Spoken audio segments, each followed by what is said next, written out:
Hello everyone, I am Shweta Shankar Jugli, pursuing my masters in Karnataka University Dharwad. Through this video, I want to speak upon Savitribai Phule's contributions and her struggles for the women's education in India.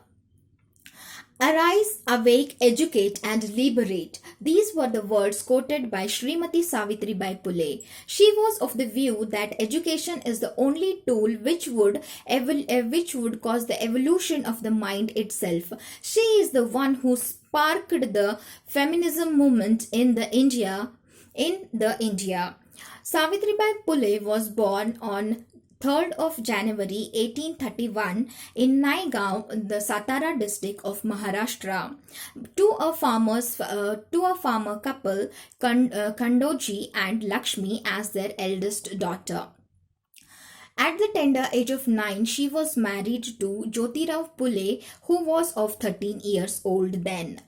Uh, the first day when she went to her marital house in 1840, her pride thirst was for the books. Seeing her thirst and her obsession towards the books, Jyotirao taught her to read and write. And she didn't stop there, and she went on to take the teachers training programs at two places. The first one was the Miss Cynthia Perer's institution in Ahmednagar and Miss Michelle's school in Pune. After pursuing these two programs in 1847, both the couple went on to establish the first ever school for girls in India in 1848 in Bhedewad, Pune, and she went on to become the first ever women teacher and headmistress in India. Then her journey to become the first teacher was not at all a journey with flowers. It was a social taboo for her. She has to struggle very much for this journey, and she has to carry two saris to her school, as she was welcomed with stones, mud and cow dung was pelted upon her when she was on her way to the schools. And do you know what she said to all this and how she reacted? She used to say, "Dear ones, all the stones and mud and cow dung you throw at me just seem like flowers to me as I do the sacred work of teaching my fellow sisters. May that God bless you." These were her words when she was just of 17 years old. This journey didn't stop, and their pursuit for education didn't end there. Seeing all these chaos outside in the social structure, their father-in-law, that is Jyotirao's father, removed them from their house, and these couple went on to establish another two schools called the Dalit Bahujan community schools in the homes of Usman Sheikh and Fatima Sheikh. And from the year 1848 to 1852, this couple opened nearly 18 schools for girls and 52 boarding schools for the orphans, and also opened the night schools for the adults, that is for the women who could study at night.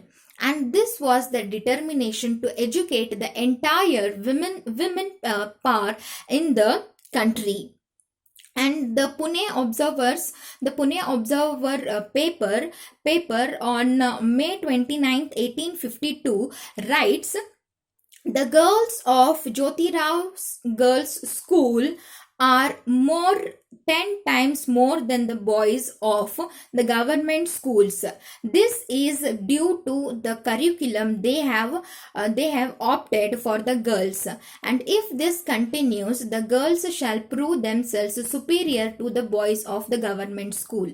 This was the power of Jyotirao Phule's school at that time, and today that school is taken as the heritage place in Pune.